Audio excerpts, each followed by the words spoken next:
Hello hi friends. आजचा थोडा topic छोटासा होता म्हणून म्हटलं मग जो टॉपिक आपला आहे ट्रान्स्क्रिप्शनचा जो लास्ट पॉईंट आला आहे त्याचा यूट्यूब व्हिडिओ देतो आहे. ठीक आहे. आणि पुढचा टॉपिक आता उद्या ॲज इट इज आपण कंटिन्यू करू. सो थोडंसं कालचं रिवाईज करू आपण. ट्रान्स्क्रिप्शन कंटिन्यू लिहिलं आहे मी. काय झालं होतं, what is transcription now. So simply it is a process by means of which genetic information which is present on one स्टँड of DNA is copied to the RNA. बरोबर आहे. आणि काल जसं बोललो आहे की जे RNA तयार होतात ते मग त्यातले काही mRNA, काही R किंवा काही T बनतील. आणि मग त्याचं फर्दर प्रोसेसिंग हे बॅक्टेरिया किंवा प्रोकॅरियोटिक किंवा युकॅरियोटिकमध्ये सेपरेट आहे. नाव थोडंसं कालचं आपण रिवाईज करू की for transcription process whole transcription unit is required. It contain promoter, त्यानंतर स्ट्रक्चरल जीन अँड टर्मिनेटर. बरोबर आहे. आणि हे तीन जण असल्यामुळे पुन्हा याच्या ओव्हरऑल ट्रान्स्क्रिप्शनचे तीन आपण सब स्टेज घेतल्या होत्या. That is initiation, elongation and termination. आता हे तीन जे ट्रान्स्क्रिप्शन युनिटमधले फॅक्ट्स आहेत हे या तिघांशी कसं जोडलं जातं. Now initiation is carried out by promoter. प्रमोटरनी जे सुरू केलं, स्टार्ट केलं ट्रान्स्क्रिप्शन ते होतं इनिशिएशन. त्यानंतर मग पुढे RNA ट्रान्सफरेज जे काही करतो ते असतं इलॉंगेशन. आणि इलॉंगेशनशी निगडीत कोण आहे, स्ट्रक्चरल जीन. आणि टर्मिनेटरसाठी डायरेक्ट प्रोसेस दिली आहे टर्मिनेशन. म्हणजे इनिशिएशनशी कनेक्टेड कोण आहे, प्रमोटर. त्यानंतर स्ट्रक्चरल जीनशी कनेक्टेड कोण आहे, तर इलॉंगेशन. आणि टर्मिनेटर जो असतो तो फायनली कॅरी आउट करतो टर्मिनेशन प्रोसेस. सो काल जसं आपण बघितलं, एक शॉर्टमध्ये रिवाईज करून देतो. जवळपास 2 दिवस आपलं तेच चालू आहे. Now see the actual revision and last topic. So आपण काय बघितलं होतं हे सध्या राहू द्या, त्याचं आपल्याला नंतर काम आहे. इंटरॉन एक्झॉन काय आहेत तर आपण बघितलं की एक DNAचा स्टँड आहे, एक DNAचं पर्टिक्युलर जीन असतो. आता त्या जीनला आपण एक काल स्ट्रक्चरल जीन म्हटलं होतं. And that is the whole transcription unit. So the DNA fragment which is directly take part in in the process of that transcription is called as transcription unit. आणि त्या युनिटमध्ये मग तिघं जण येतात. आता त्या DNAच्या फ्रॅगमेंटला मी नाव देतो आहे, दॅट इज अ सिस्ट्रॉन. याला काय म्हणायचं, सिस्ट्रॉन. आणि जी प्रोसेस झाली ती आपण काल बघितली होती. Suppose it is a DNA stand, whole DNA is there and one stand which is run in the 5 and 3 end direction. त्याचंच महत्त्व जास्त होतं. दुसरा जो होता which is run in the 3 and 5 end direction. Now the end which is run in 5 and 3 end direction. आणि normally 5 end is seen at the upstream. So starting काय झालं होतं, इनिशिएशनमध्ये काय झालं होतं, तर सगळ्यात पहिल्यांदा इथे अटॅच होतो RNA polymerase enzyme. So RNA polymerase enzyme is attach to the 5 end of that strand or upstream and then it help to promoter to bind it. आता हा RNA पॉलिमरेज त्याला प्रमोटरला त्या 5 end ला बाइंड करतो. म्हणजे इनिशिएशनची process सुरुवात झाली. मग प्रमोटर काय करेल, तर मग प्रमोटर त्या 5 and 3 एंडवर जे काही AC, TG वगैरे न्यूक्लियोटाइड असतील त्याची कॉपी करायला लागेल. पण तो सध्या एकाचीच कॉपी करेल. जसं आता प्रमोटर बाइंड झाला की प्रमोटरच्या माध्यमातून काय होईल, तर याची कॉपी होईल. परंतु कॉपी व्हायच्या अगोदर आपण काय बघितलं होतं की एकदा प्रमोटर बाइंड झाला की नंतर हा जो RNA पॉलिमरेज होता हा असा पुढे जातो आणि जे 2 स्टँड होते DNAचे त्याला सेपरेट करतो. So unbinding of that whole DNA structural gene is carried out by RNA polymerase. हा पूर्ण दोन्ही स्टँड सेपरेट करतो. जसं क्लिअर दिसते आहे. आता हा 5 and 3 end स्टँड सेपरेट झाला आणि हा 3 and 5 end स्टँड वर सेपरेट झाला. 5 and 3 endला आपण कोडिंग किंवा सेन्स स्टँड म्हटलं होतं, कारण या स्टँडची ॲक्च्युली कॉपी होते. मग आता एकदा हे 2 स्टँड सेपरेट झाले की प्रमोटर काय करतो, तर प्रमोटर सगळ्यात पहिल्यांदा आता पहा काय दिसते, ॲडेनिन नावाचा न्यूक्लियोटाइड तो तिथे त्याची कॉपी करेल लाईक दिस. बरोबर आहे. मग हे झाल्यानंतर मग पुढचं आता इलॉंगेशन प्रोसेस सुरू होते. म्हणजे पहिल्या न्यूक्लियोटाइडची कॉपी कोण करेल, promoter in the process of initiation. And then next process is carried out by elongator. तो शब्द यात नाही आला, परंतु इलॉंगेशन होतं कुणाचं, तर टोटल स्ट्रक्चरल जीनचं म्हणजे सिस्ट्रॉन नावाच्या युनिटचं. पण करणारा जो एन्झाईम आहे त्याचं नाव इथे दिलं नाही आहे, परंतु तो एन्झाईम असतो इलॉंगेटर. सो प्रमोटरने स्टार्ट केलं, एकाच न्यूक्लियोटाइडची कॉपी केली. आता इलॉंगेटर काय करेल, तर उरलेल्या जे सगळे nucleotide that is cytosine, guanine, thymine जे काही असेल ऑल आर कॉपीड.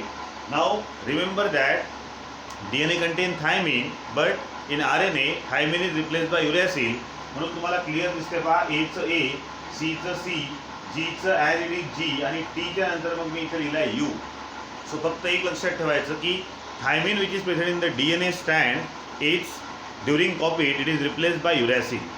सो हे पूर्ण ॲज इट इज इथपर्यंत ट्रान्सफर होतो आणि जेवढे हे सगळे न्यूक्लियोटाइड आहेत त्याची टोटल कॉपी या ठिकाणी तयार होते.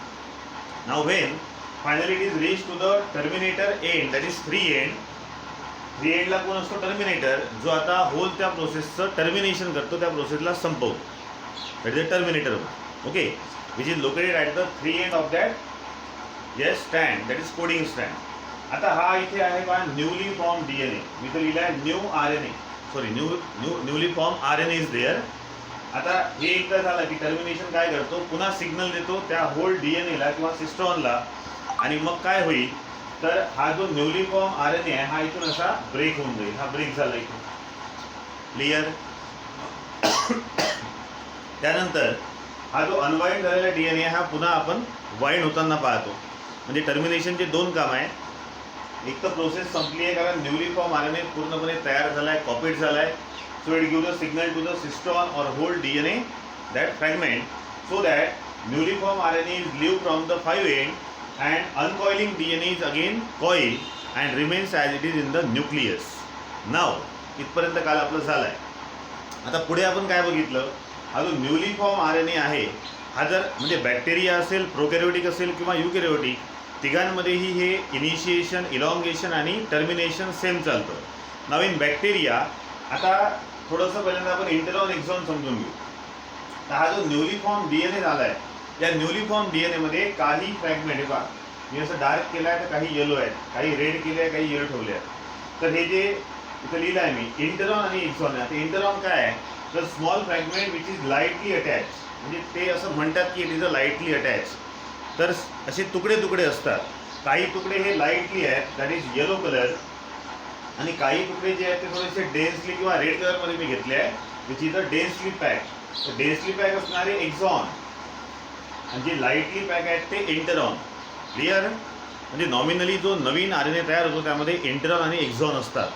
जनरली प्रोसेस झालेला जो mRNA पुढे आपण बघू यामध्ये तुम्हाला इंटरॉन दिसणार नाही, इंटरॉनला रिमूव्ह वगैरे करावं लागतं. पण सध्या असं लक्षात घ्या की न्यूली फॉर्म जो RNA आहे यामध्ये दोन प्रकारचे फ्रॅगमेंट्स आहेत. काही इंटरॉन असतात तर काही एक्झॉन असतात. लिहिलं इथे बघा, हे इंटरॉन लाईटली पॅक आणि हे डेन्सली पॅक एक्झॉन. क्लिअर? आता हा जो न्यूली फॉर्म RNA आहे त्याचं बॅक्टेरियात काय होतं ते आपण बघू. नाव नॉर्मली इन बॅक्टेरिया हा जो न्यूली फॉर्म RNA असतो तो ॲज इट इज फर्दर प्रोसेससाठी पाठवला जातो for translation. Why? Because in bacteria introns are absent. त्या बॅक्टेरियामधल्या RNAमध्ये इंटरॉन नसतात, त्यामुळे डायरेक्टली याला पाठवलं जातं for translation. Now as far as prokaryotic cell is concern, तो prokaryotic cell contain only one type of RNA polymerase, एकच असतो. आणि म्हणून तिथे सुद्धा जनरली काय होतं तर हा जो न्यूली फॉर्म RNA आहे इन प्रोकॅरियोटिकबद्दल बोलतो आहे तो सुद्धा ॲज इट इज ट्रान्सफर होतो for translation. But now the case of eukaryotic cell is there. युकॅरियोटिकमध्ये जे प्रोटीन सिंथेसिस चालतं त्यामध्ये जे ट्रान्सक्रिप्शन आहे त्यामध्ये तुम्हाला इंटरॉन दिसेल आणि एक्झॉन सुद्धा दिसेल. तो जो सिस्टॉन नावाचा कम्प्लीट युनिट होता ज्याच्या एका स्टँडची कॉपी म्हणजे न्यूली फॉर्म RNA तयार झाला. That newly form RNA contain two types of yes small fragment, one is intron and other is exon. Clear? आता पुढे काय होतं तो टॉपिक आपला राहिला. Now see newly form RNA जो आहे युकॅरियोटिकमधला, आता त्याला आपण म्हणू hnRNA. Generally in eukaryotic cell or all eukaryotes, newly formed RNA from DNA template strand is called as hnRNA, that is heterogeneous nuclear RNA. आता याला पुन्हा 3 प्रोसेस कराव्या लागतात.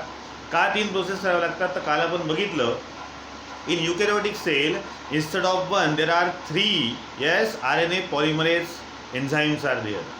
RNA polymerase 1 नी काय केलं होतं त्यांनी ट्रान्सक्राईब केलं होतं tRNA ला, बरोबर आहे, काल घेतलं आपण. So RNA polymerase 1 transcribe the rRNA. Then RNA polymerase 2 transcribe the M and hnRNA. And RNA polymerase 3 transcribe the T and snRNA. That is small nuclear RNA आणि tRNA. तर हे 3 एन्झाईम असल्यामुळे त्यानंतर इकडे इंटरॉन एक्झॉन वगैरे असल्यामुळे पुन्हा न्यूली फॉर्म जो आर एन ए आहे ज्याला आपण युकॅरियोटिकमध्ये HNRNA म्हणतो, त्याला आता 3 प्रोसेस पुन्हा कराव्या लागतील आणि त्या 3 प्रोसेस नंतर तो ॲक्ट होईल ॲज अ mRNA, जो पुढे जाऊन काय करेल ट्रान्सलेशन. आता या 3 प्रोसेस म्हणजे नेमली स्प्लिसिंग, कॅपिंग अँड टेलिंग. काय आहे बघा. नाव फर्स्ट, आता हे जे इंटरॉन दिसत आहेत जे लुजली अरेंज झाले आहेत, हे इंटरॉन आपल्याला इथून कट करायचे आहे. याचं कटिंग होऊन जातं. हे सगळे इंटरॉन या ठिकाणावरून रिमूव्ह होतील, त्याला रिमूव्ह केलं जातं आणि मग सगळे एक्झॉन जॉईन होतात आणि मग तो ॲक्च्युली RNA बनतो. So removal of intron from HN, that is heterogeneous nuclear RNA, is called as splicing. कारण प्रोसेस झालेला जो mRNA असेल यामध्ये इंटरॉन नको आहे आपल्याला, जनरली त्यात इंटरॉन नसतात, म्हणून या इंटरॉनला आता रिमूव्ह करायला लागते आणि याच इंटरॉनला रिमूव्ह करण्याची प्रोसेस म्हणजे येस स्प्लिसिंग. त्यानंतर आता जो याचा 5 आणि 3 एंड आहे, या दोन्ही एंडला एक एक केमिकल अटॅच होतो. जसं 5 एंडला आता अटॅच होईल एक केमिकल, त्याचं नाव काय बघा, addition of methylated guanoside triphosphate. Methylated, methyl group असणारा, त्यानंतर ग्वानोसाइड, ग्वानिन जो एक आपण न्यूक्लियोटाइड घेतो त्याचा एक कंपाऊंड येतो ग्वानोसाइड, आणि पुन्हा 3 फॉस्फेट येतात. या तिघांचं मिळून एक कंपाऊंड बनतो, that is methylated guanoside triphosphate, which is normally attached to the 5 end of that HNRNA. जो HN होता त्याच्या 5 एंडला आता हा अटॅच होईल, that is methylated guanoside triphosphate, and that process is called as capping. कारण पुढे ट्रान्सलेशनमध्ये याचं काम आहे, म्हणून याला आता पहिल्यांदा इथं अटॅच करावं लागेल. So addition of methylated guanoside triphosphate to the 5 end of HNRNA is called as yes capping. आणि मग पुन्हा 3 एंडला अजून एक नवीन कंपाऊंड अटॅच होईल, तो असतो ॲडिनिलेट रेसिड्यू. रेसिड्यू म्हणजे असा प्रेसिपिटेट म्हणू शकतो आपण. तर एक ॲडिनिलेटेड किंवा ॲडिनिन नावाचा जो न्यूक्लियोटाइड आहे त्याचा एक कंपाऊंड आहे, त्याला म्हणतात पॉलीॲडिनायलेशन. येस, पॉलीॲडिनायलेशन म्हणजेच addition of adenine molecule or it's compound called as adenylate residue. पण कुठे ॲट 3 एंड, 3 एंडला ॲडिनिलेटेड रेसिड्यू त्या ठिकाणी अटॅच होतो आणि याच प्रोसेसला म्हटलं आहे telling. So when that HNRNA undergoes that 3 process, that is splicing, capping and telling, हे तीनही प्रोसेस झाल्यावर म्हणजे आता HNRNAची पूर्ण प्रोसेसिंग झाली. Now it acts as a mRNA. आता पहा mRNAमध्ये तुम्हाला काय दिसतंय, तर इथे कम्पेअर केलं तर इथे डायरेक्टली तो ॲज इट इज काढला आहे मी, म्हणजे रेड कलरमध्ये म्हणा. तर सरळ सरळ 5 एंडला MGT ॲड झाला, त्यानंतर इंटरॉन यातले गायब झाले आणि जे कोणतं 5 एंड 3 एंडवरचे न्यूक्लियोटाइड होते ते ॲज इट इज या ठिकाणी दिसतील. पुन्हा 3 एंडला अटॅच झाला adenylated residue. And now this RNA after processing, म्हणजे HNRNA after processing now acts as a mRNA. पण हे सगळं सध्या कुठं चालू आहे तर न्यूक्लियसमध्ये. आता हाच mRNA जो बनला आहे आणि बाकी जे बनले आहे, कारण 3 आपण पॉलिमरेज RNA पॉलिमरेज 3 घेतले, तर M बनला, याचा अर्थ आता Mही बनला आहे, T सुद्धा बनला, R बनला, SNRNA बनला आणि HNRNA बनला. ठीक आहे, म्हणजे तुम्ही म्हणाल सर HNचं तर हे झालं, परंतु बरेचसे HNRNA ॲज इट इज अजून राहतात. सो फायनली हे सगळे 5ही RNA आता न्यूक्लियसमधून ट्रान्सफर होतील into cytoplasm. And now next topic, that is translation, is normally carried out in कशामध्ये सायटोप्लाझम. क्लिअर. तर इथे संपलं आहे आपलं ट्रान्सक्रिप्शन. जवळपास 3 दिवस लागले.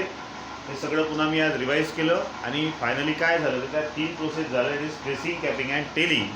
Now that mRNA which is newly form, आता याला आपण mRNA म्हणू शकतो, तो ट्रान्सफर केला जाईल into cytoplasm along with all that 4 RNA. And now they carry out the translation, but before that पुन्हा जेनेटिक कोड आणि कोडॉन वगैरे आपला टॉपिक राहिला आहे, तो ॲज इट इज उद्या ॲज इट इज रेग्युलर टाईमला आपण कंटिन्यू करू. ठीक आहे, ओके. काही डिफिकल्टी असेल तर मला मेसेज करा.